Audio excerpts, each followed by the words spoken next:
Class 7 की जो new book आई है गणिता प्रकाश, उसका सेकंड पार्ट पढ़ रहे हैं। उसका फर्स्ट चैप्टर हमने स्टार्ट कर दिया था, ज्योमेट्रिक ट्विंस, है ना। इसका लास्ट क्लास में हमने इसके बारे में पढ़ लिया था। अब हम इसका सेकंड टॉपिक पढ़ेंगे जो पेज नंबर 4 पे दिया हुआ है, कॉन्ग्रुएंस ऑफ ट्राइंगल। अब कॉन्ग्रुएंस ट्राइंगल क्या होते हैं आपको पढ़ाएंगे। एक है, देखो, Meera and Rabia have been asked to make a cardboard cutout identical to a triangular frame. Then they see the frame is too big to be traced on a paper and replicate. अब बोला जा रहा है कि 2 गर्ल्स हैं, Meera and Rabia, उनके ऊपर ये है ना ट्राइंगल दिया उनके सामने, तो उन्हें एक टास्क दिया, एक कार्डबोर्ड दिया, उस कार्डबोर्ड पर same to same size and shape का ट्राइंगल ड्रा करना है। बट इसमें आप ट्रेसिंग पेपर की हेल्प ले सकते हो, पर they see that the frame is too big to be test on a paper and replicate. हम क्या कहे कि ना, ये इसके ऊपर ट्रेसिंग पेपर का यूज़ करके हम ये सेम टू सेम ट्राइंगल नहीं बना सकते, क्योंकि ये ट्राइंगल काफ़ी बिग है, काफ़ी बड़ा है, तो हम ट्रेसिंग पेपर का यूज़ नहीं कर सकते। तब हम क्या करेंगे, मेजरिंग द साइड लेंथ। आप क्या करोगे, इसकी साइड लेंथ को, इस ट्राइंगल की इस साइड लेंथ को मेज़र कर लोगे। आप क्या करोगे, इस ट्राइंगल की साइड लेंथ को मेज़र करोगे। मेज़र करके आप है ना सेम टू सेम दूसरा ट्राइंगल बना लोगे। तो can certain measuring of the triangle be used for this using A measuring tape. The girls measure the side of the triangle 40 centimetre, 60 centimetre and 80 centimetre. तब girls ने इस triangle को, length को measure किया, जिसकी लेंथ 40 सेंटीमीटर, 60 सेंटीमीटर और 80 centimetre निकली है।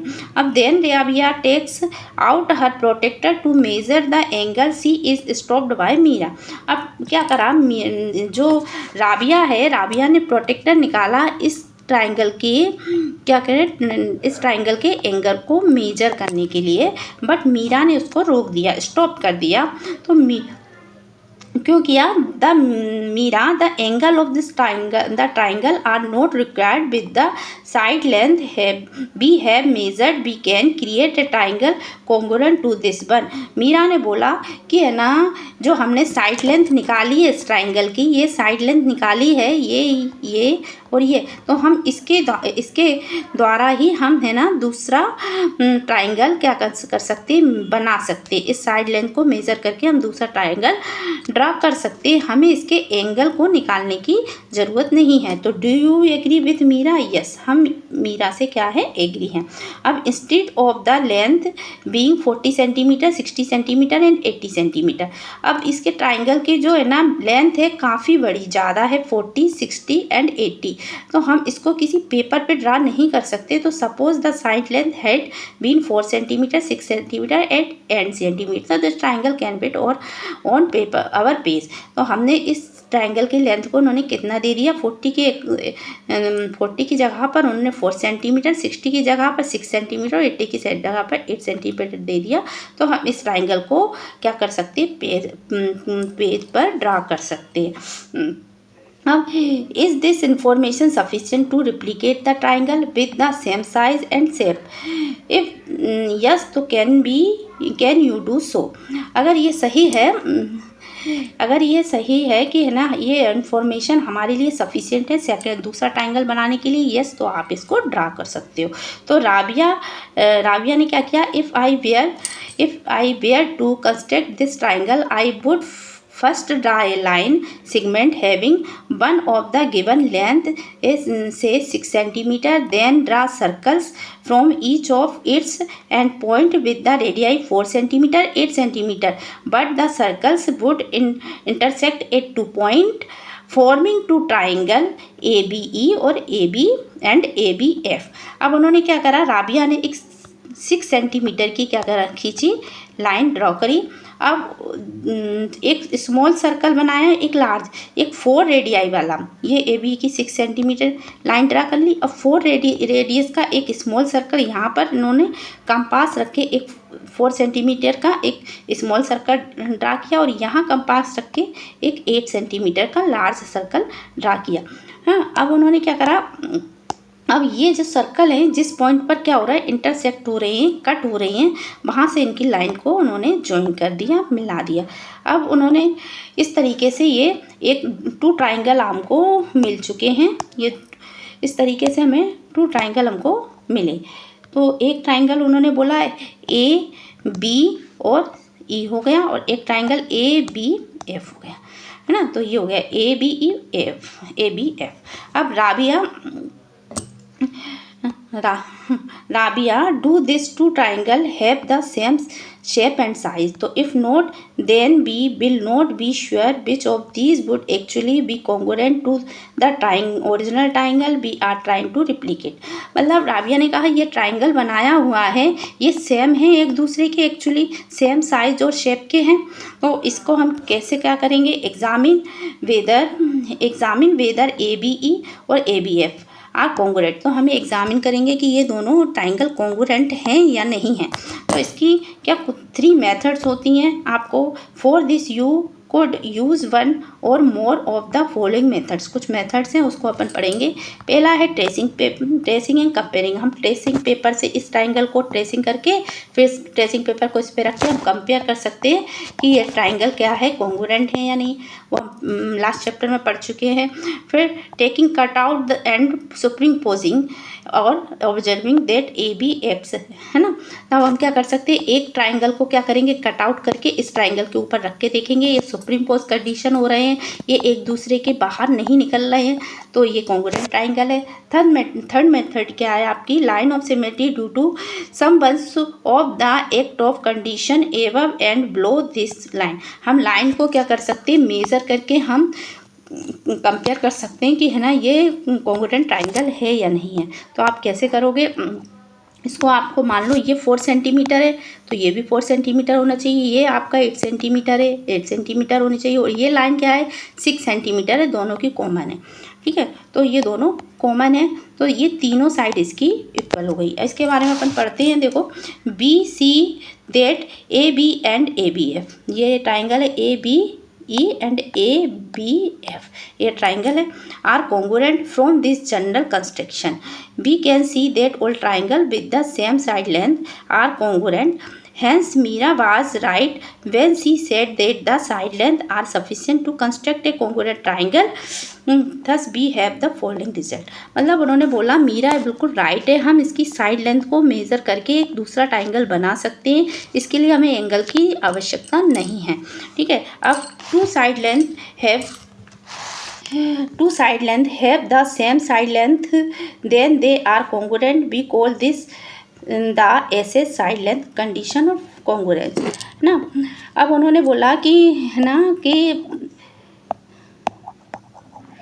उन्होंने बोला कि एस साइड जो होती है, एस साइड क्या होती है, मान लो ये 2 ट्राइंगल है ना, ए बी सी, और ये ट्राइंगल है आपके, है ना, पी क्यू आर। आप क्या करोगे, ये साइड लेंथ एक एस ये साइड के इक्वल होगी, ये साइड लेंथ इस साइड के इक्वल होगी, और ये साइड लेंथ इस साइड के इक्वल होगी। तो 3 साइड इस ट्राइंगल की इस 3 साइड के इक्वल होगी। तो हम पता कर लेंगे कि ये ट्राइंगल कॉन्ग्रुएंट ट्राइंगल है या नहीं। तो ये दिया if 2 triangle have the same side length then they are congruent, we call this S S S. तो ये कंडीशन होती है एस एस एस कंडीशन, जब लागू होती है तो वो होती है कॉन्ग्रुएंट ट्राइंगल होते हैं ये। अब हम पढ़ेंगे आपका नेक्स्ट ना कन्वेंशन टू एक्सप्रेस कॉन्ग्रुएंस, है ना। तो तब पढ़ेंगे the 2 triangle given below are congruent, how can these 2 triangle be superimposed, which vertex X Y Z और A B C should be overlap, ठीक है।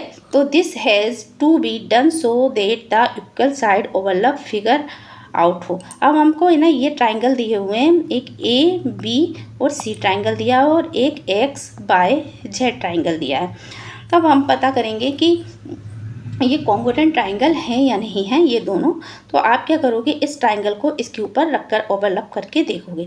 लेकिन आप इसको ऐसे नहीं रख सकते कि किसी भी ट्राइंगल को किसी भी वर्टेक्स, इसको अपन क्या बोला जाता है, vertex A, vertex B, vertex C, इस ट्राइंगल की इसकी होगी X vertex Y vertex Z.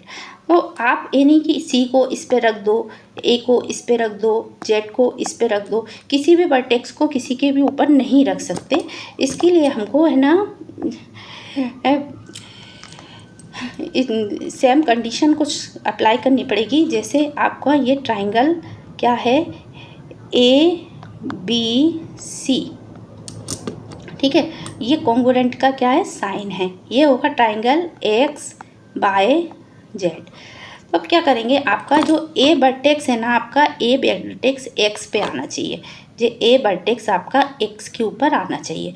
और आप देख भी रहे हो ए सी मतलब ये एक लाइन है, एक्स जेड एक लाइन हो गई है। अब सेकंड आपका बी वर्टेक्स है, बाय पे आना चाहिए। तो बी, ठीक है, बी और सी के बीच में थ्री लाइन हो गई। और थ्री लाइन कहाँ है, बाय और जेड के बीच में थ्री लाइन हो गई। और थर्ड वर्टेक्स आपका सी जेड पे आना चाहिए। तो सी ये रहा, और सी के बीच में कितनी लाइन है, सी और ए के बीच में, ठीक है। सी वर्टेक्स जेड पे आना चाहिए, तो जेड और एक्स के बीच में वन लाइन है।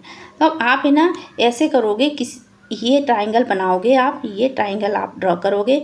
तो एक्स कहाँ पर आना चाहिए, एक्स जो है ए पे आना चाहिए, ठीक है। तो एक्स को आप इधर रखोगे ए पे, ओके। सेकंड क्या है, बी को बाय पे आना चाहिए, ठीक है, ओके। तो बी आपका कहाँ है, ये, ठीक है। और बाय ए रहा है ना, ये बाय हो गया आपका एक्स बाय। और सी को कहाँ पर आना चाहिए, जेड पे, ये हो गया आपका जेड। मतलब सी को जेड पे आना चाहिए, एक्स को इस पे आना चाहिए और बाय को बी पे आना चाहिए। जब इसको इसके ऊपर ओवरलैपिंग करोगे तब आप देखोगे ये कहीं से भी बाहर नहीं निकल रहे हैं, तब ये क्या होंगे, कॉन्ग्रुएंट ट्राइंगल होंगे, है ना। इस तरीके से हम पता कर सकते हैं ये कॉन्ग्रुएंट ट्राइंगल है या नहीं है। अब हम आगे पढ़ते हैं। देखो ओवरलैपिंग ये दिया हुआ है, ओवरलैपिंग है वर्टेक्स ए। ओवरलैपिंग क्या होना चाहिए, वर्टेक्स ए किस पे ओवरलैपिंग होनी चाहिए, एक्स पे। मैंने बोला वर्टेक्स ए किस पे ओवरलैपिंग होनी चाहिए, एक्स पे। सेकंड मैंने आपको बताया था वर्टेक्स बी किस पे ओवरलैपिंग होनी चाहिए, वर्टेक्स वाई पे। तो वर्टेक्स बी का पे ओवरलैपिंग होनी चाहिए, वाई पे। और वर्टेक्स जो सी है आपकी, वर्टेक्स सी जेड पे ओवरलैपिंग होनी चाहिए, वर्टेक्स सी आपका जेड पे, ये बोला था मैंने, है ना। तो आर है, तो will sure that equal side overlap making the triangle fit exactly over each other. तब आप वर्टेक्स को इनके ऊपर रखोगे, तब ये लाइन है ना बिल्कुल इक्वल ओवरलैप होनी चाहिए, कहीं से भी बाहर नहीं निकलना चाहिए साइड। तब हम बोलेंगे कि ये ट्राइंगल क्या है, इक्वल है, ठीक है, ये कॉन्ग्रुएंट ट्राइंगल है। Are there other ways to overlapping the vertical so that the triangle fit exactly over each other, है। अब ये वर्टेक्स क्या होते हैं, एक दूसरे के ओवरलैपिंग होने चाहिए, तब हम कहेंगे ये ट्राइंगल इक्वल है। तो the fact that these triangle are congruent show that their respective angle are equal. हम कैसे करेंगे, जैसे अभी बताया, जैसे ये वर्टेक्स है तो यहाँ पर क्या ए एंगल बन रहा है। ए एंगल आपका ए वर्टेक्स किस पे इक्वल होने चाहिए, एक्स के। तो ए एंगल क्या होता है, एक्स इक्वल होना चाहिए, ये दिख रहा है आपको, ए एंगल एक्स इक्वल है। अब क्या बी वर्टेक्स इसके बाय के इक्वल होना चाहिए, बी वर्टेक्स के इधर क्या बन रहा है, बी एंगल। तो बी एंगल कितने, बाय के इक्वल होना चाहिए। और जो सी वर्टेक्स है आपका, तो ये सी एंगल बन गया, और सी एंगल किसके, जेड के इक्वल होना चाहिए, जेड एंगल हो गया। तब ए एंगल एक्स के, बी एंगल बाय के, और सी एंगल जेड के इक्वल होगा। तब भी हम बोलेंगे ये क्या है आपका, एक कॉन्ग्रुएंट ट्राइंगल है। ये कुछ कंडीशन है। Thus when two triangle are congruent there are corresponding vertex. Corresponding मतलब ये वर्टेक्स क्या होती है, करस्पॉन्ड होनी चाहिए, एक दूसरे के इक्वल होनी चाहिए, ओके। अब हम पढ़ेंगे कि हाँ वर्टेक्स तो साइड एंड एंगल। अब वर्टेक्स भी क्या होती है, इक्वल होना चाहिए, साइड भी इक्वल होना चाहिए, और एंगल भी इक्वल होना चाहिए। तीनों वर्टेक्स, साइड और एंगल। जब वर्टेक्स, साइड और एंगल तीनों ही इक्वल होगी तब ये कॉन्ग्रुएंट ट्राइंगल होगा, ओवल है। तो करस्पॉन्डिंग वर्टेक्स ए किसके इक्वल होना चाहिए, मैंने बोला अभी एक्स के। ए क्या होना चाहिए, ये फिर से बनाते हैं अपन, ए एक्स के इक्वल होना चाहिए, बी बाय के इक्वल होना चाहिए, तो ये बी हो गया। और बी किसके इक्वल होना चाहिए, बाय के। और जेड है ना सी के इक्वल होना चाहिए, ये लिखा है, ए एक्स के, बी बाय के, और सी जेड के इक्वल होना चाहिए, ठीक है। अब करस्पॉन्डिंग ए बी साइड भी आपकी इक्वल होना चाहिए, जैसे ए बी एक्स बाय के। तो ये ए बी साइड किसके इक्वल होना चाहिए, एक्स बाय के। ये आप देख रहे हो टू लाइन है, ये टू लाइन है, ठीक है। अब बी सी बाय जेड के, बी सी कहाँ है, बी सी थ्री लाइन है, और बाय जेड की ये थ्री लाइन इक्वल होना चाहिए। और थर्ड है आपका सी जेड, सॉरी ए सी एक्स जेड के, तो एक ए सी एक लाइन है और एक्स जेड के एक हाँ एक्स जेड के इक्वल होना चाहिए, ये एक्स जेड के इक्वल है ओके है ना। ए सी किसके इक्वल होना चाहिए, एक्स जेड के, ये एक लाइन है ना, तो एक्स जेड के इक्वल होना चाहिए। तो ये हो गई आपकी पहली, वर्टेक्स इक्वल होना चाहिए, साइड लेंथ इक्वल होना चाहिए, थर्ड है एंगल, तो एंगल आप पढ़ चुके हो, अभी याद बताएं, एंगल ए एक्स के इक्वल होना चाहिए, एंगल बी वाई के और सी एंगल जेड के, आपको पहले ही बता चुके हैं। एंगल ए एक्स के इक्वल होना चाहिए, एंगल बी वाई के इक्वल होना चाहिए, एंगल सी एंगल जेड के इक्वल होना चाहिए। जब 3 ये कंडीशन लगेंगी तब ये कॉन्ग्रुएंट ट्रायंगल होगा, है। फिर हम पढ़ेंगे the capture the relation that exist when two triangle are congruent, their congruence is written as follows. आप ऐसे लिख सकते हो इसको, एंगल ए बी सी, ठीक है। तो एंगल ए बी सी आप देख रहे हो, एंगल ए किसके, एक्स के इक्वल है, एंगल बी वाई के इक्वल है, एंगल सी आपका जेड के इक्वल है ना। तो आप the first vertex in frame ना, फर्स्ट वर्टेक्स आपकी जो होती है एंगल, मान लो ये फर्स्ट वर्टेक्स आपकी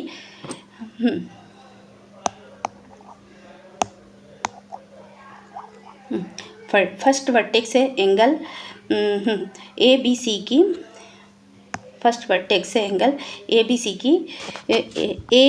सी की फर्स्ट वर्टेक्स आपके ना एक्स वाई जेड के इक्वल होना चाहिए। वर्टेक्स फर्स्ट वर्टेक्स आपको बताया मैंने क्या है कि ए वर्टेक्स किसके, एक्स के इक्वल होना चाहिए। तो सेकंड लाइन आपका क्या है, ये सेकंड है vertex, second vertex A B C की ना एक्स वाई जेड के इक्वल होना चाहिए। तो सेकंड वर्टेक्स ये रही आपकी, सेकंड वर्टेक्स क्या है, बी किसके इक्वल होना चाहिए, बाई के इक्वल होना चाहिए। और थर्ड वर्टेक्स आपकी क्या है, सी है ना, और जो जेड के इक्वल होना चाहिए, ये ही आपको लिखा हुआ है। The first vertex A B C corresponds X Y Z, the second vertex A B C correspond X Y Z, और है ना similarly with the vertex in name A B C, third vertex ये X Y Z जो है ना, A B C correspond to the second vertex in the name X Y Z, ये पूरा आप पढ़ लोगे, ठीक है। लेकिन आप एक कंडीशन देखो, by this convention it is incorrect to write this two triangle that, मतलब ये आपका क्या है, इनकरेक्ट है। देखो triangle A C B angle X Y Z, आप इसको ऐसे नहीं लिख सकते कि ये आप इसको ऐसे नहीं लिख सकते A C B X Y Z, क्योंकि यहाँ ए एक्स के इक्वल आ रहा है, सी वाई के इक्वल आ रहा है, लेकिन अपन को क्या है, ए एक्स के इक्वल होना चाहिए और सी जेड के इक्वल होना चाहिए है, और बी किसके इक्वल आ रहा है, जेड के नहीं। आप एक क्या बताया आपने, सी जेड के इक्वल होना चाहिए, बी वाई के, हमने निकाला है ना यहाँ पर कि वर्टेक्स आपका ये वर्टेक्स है आपका, ए किसके इक्वल होना चाहिए, एक्स के इक्वल होना चाहिए, बी वाई के इक्वल होना चाहिए, डायग्राम से बताया था, और ये सी क्या होता है, जेड के इक्वल होना चाहिए। लेकिन इसमें क्या है, ऐसा नहीं हो रहा है, इसमें सी वाई के इक्वल आ रहा है, अपन को सी जेड के इक्वल आना चाहिए, इसलिए ये एक गलत है, इनकरेक्ट है, यह इनकरेक्ट है। लेकिन ये मेथड आपका सही है, क्योंकि इसमें क्या है, ए तो एक्स के इक्वल आ रहा है, लेकिन सी क्या जेड के इक्वल आ रहा है, तो सी जेड के इक्वल होना चाहिए, बी वाई के इक्वल आ रहा है, तो बी वाई के इक्वल होना चाहिए। तो can you identify a pair of congruent triangle below, why are they congruent, मतलब है ना, इस तरीके से अपन आइडेंटिफाई कर सकते हैं ये कॉन्ग्रुएंट ट्राइंगल है या नहीं है। अब नीचे दिया है आपका, ये एक रेक्टेंगल दिया है, ये एक रेक्टेंगल दिया है, सॉरी ये एक रेक्टेंगल दिया है, इसमें उन्होंने बताया इसमें 2 ट्राइंगल बन रहे हैं, और ये बताना है कि ये ट्राइंगल क्या है, कॉन्ग्रुएंट ट्राइंगल है या नहीं। तो आप जानते हो रेक्टेंगल की आमने सामने की साइड क्या होती है, इक्वल होती है, ये दोनों साइड इसके इक्वल है, ये दोनों साइड इसके इक्वल है। तो दिया भी है एक rectangle A B C D, ठीक है, जिसपे ए बी इक्वल है सी डी के, ए बी इक्वल है सी डी के, ओके, और ए डी इक्वल है सी बी के, ए डी इक्वल है सी बी के, ए डी इक्वल है सी बी के। तो is the remaining side A B C D and A C D B, है ना, ये ट्राइंगल बन गया ए बी डी और सी डी बी, ये 2 ट्राइंगल बन गए हैं, जिसमें साइड लेंथ एस से इस कंडीशन लग रही है जो आप पढ़ चुके हो, ये इसके इक्वल है, ये इसके मतलब ए बी सी डी क्यों इक्वल है ए बी, सी डी क्यों इक्वल है ए डी, सी बी क्यों इक्वल है ए डी, सी बी क्यों इक्वल है। तो ये एक साइड हो गई, ये एक साइड हो गई, और जो थर्ड साइड क्या है बी डी दोनों की कॉमन साइड है, तो ये इक्वल ही है, तो ये थर्ड साइड हो गई। तो तीनों थ्री साइड जो कंडीशन होती है एस एस कंडीशन से ये सेटिस्फाइड हो जाता है, कन्फर्मिंग हो जाता है कि congruence of the two triangle is this the case, ये दोनों ट्राइंगल इस केस में क्या है कॉन्ग्रुएंट है। ठीक है, अब अपन अगला पढ़ेंगे कि then remaining side common side B D, इसमें देखो आप कॉमन साइड है बी डी, इसलिए ये एस एस कंडीशन होल्ड हो रही है इसमें, तो ट्राइंगल इज आर कॉन्ग्रुएंट। तो be now the corresponding side of the two triangle. ठीक है, तो ये टू ट्राइंगल हैं जिनकी साइड हम जान रहे हैं कि ये आइडेंटिफाई करेंगे तो इनकी करस्पॉन्डिंग साइड दोनों इक्वल होगी। लेकिन अब इसमें दिया है उन्होंने कि है ना, identify the corresponding vertex can they be the following, तो ये वर्टेक्स सही है, ए सी के इक्वल है, तो ये सी के आप दिख रहे हो, लेकिन इसमें बी डी के इक्वल है, इसमें बी बी के इक्वल आ रहा है और डी बी के इक्वल है, और इसमें डी डी के आ रहा है, तो ये इनकरेक्ट है ना। अब अपन पढ़ सकते हैं, but verify this by superimposing paper cut out of the triangle obtained from the rectangle A B C D. तो अब उन्होंने ये रेक्टेंगल को आप कट आउट करोगे, इसके ट्राइंगल को, और इसके ऊपर इसको रख के देखोगे, तो रख के देखोगे तो आप पता कर, इस तरीके से भी आप पता कर सकते हो कि ये है ना कॉन्ग्रुएंट ट्राइंगल है या नहीं। तो be C that this corresponds the side A B of angle A B से triangle A B D over the side C B of triangle C D B. तो but this side need not be equal and hence this superimposing will not stabilise congruence. आप इसको ऐसे नहीं लिख सकते, अभी मैंने बताया आपको कि ये है, मान लो ये एक ट्राइंगल है ए बी सी, ये ट्राइंगल कौन सा है ए बी सी, और दूसरा ट्राइंगल क्या है बी सी डी है ना, दूसरा ट्राइंगल है सी डी बी, मतलब ये कॉन्ग्रुएंट का साइन है, ये कॉन्ग्रुएंट है, ये है आपका ट्राइंगल सी डी और बी। अब आपको क्या करना है, ए किसके इक्वल होना सी के, ठीक है, अब बी क्या है आपके डी के इक्वल होना और सी बी के इक्वल होना है। ठीक है, इसलिए आप किसी भी साइड लेंथ को किसी के ऊपर भी रख के नहीं देख सकते। आप इस कंडीशन में क्या होगा, ये ना ये सही कंडीशन नहीं है, इसलिए इनकरेक्ट कंडीशन है। आपको क्या करना है कि ए बी जो है वर्टेक्स आप देख रहे हो ए बी, जो ट्राइंगल है आपका ए बी डी, और दूसरा ट्राइंगल है आपका क्या है एंगल सी डी बी ना। तो आपको एंगल ए के ऊपर आपको कौन सा वर्टेक्स रखना है, ए के ऊपर आपको सी आएगा, तो ए किसके ऊपर आएगा सी के ऊपर ना, ए आपका सी के ऊपर आएगा। ठीक है, इसके बाद है ना बी आपका क्या आएगा, बी आपका डी के इसके ऊपर आएगा, डी के ऊपर आएगा, और थर्ड है आपका डी क्या आएगा आपका बी के ऊपर आएगा। इस तरीके से आप वर्टेक्स रखोगे तभी ये ओवरलैप एक दूसरे को ओवरलैप करेंगे, वरना ओवरलैपिंग करेंगे, वरना ये ट्राइंगल क्या होंगे, लेंथ इनकी बाहर निकलेगी, वर्टेक्स बाहर निकलेंगे, तो ये कॉन्ग्रुएंट ट्राइंगल नहीं होंगे। आप किसी भी को किसी भी तरीके से नहीं रख सकते। आइडेंटिफाई द करस्पॉन्डिंग वर्टेक्स, आप corresponding vertex and express the congruence between the two triangle. आपको सही वर्टेक्स बतानी है इसकी, ये वर्टेक्स गलत है, रॉन्ग है, आपको सही वर्टेक्स बतानी है। तो सही वर्टेक्स क्या है आपकी बताई थी मैंने अभी, इक्वल बताई है आपकी। सही वर्टेक्स क्या है आपकी, जैसे फिर से निकालते हैं अपन, ट्राइंगल ए बी और डी कॉन्ग्रुएंट ट्राइंगल है आपके, ट्राइंगल सी डी बी। सो वर्टेक्स सही वर्टेक्स क्या है, एंगल ए सी के ऊपर आना चाहिए, ये वर्टेक्स सॉरी सी के ऊपर आना चाहिए, बी वर्टेक्स किसके ऊपर आना चाहिए, डी के ऊपर आना चाहिए, और डी वर्टेक्स बी के ऊपर आना चाहिए। तो ये इसकी करेक्ट वर्टेक्स है, ये करेक्ट वर्टेक्स है, तब ये ट्राइंगल क्या है कॉन्ग्रुएंट ट्राइंगल होंगे। तो ये टॉपिक आपका यहीं ख़त्म होता है। नेक्स्ट टॉपिक में हमें ना इसके फिगर आउट सॉल्व करेंगे। Thank you so much.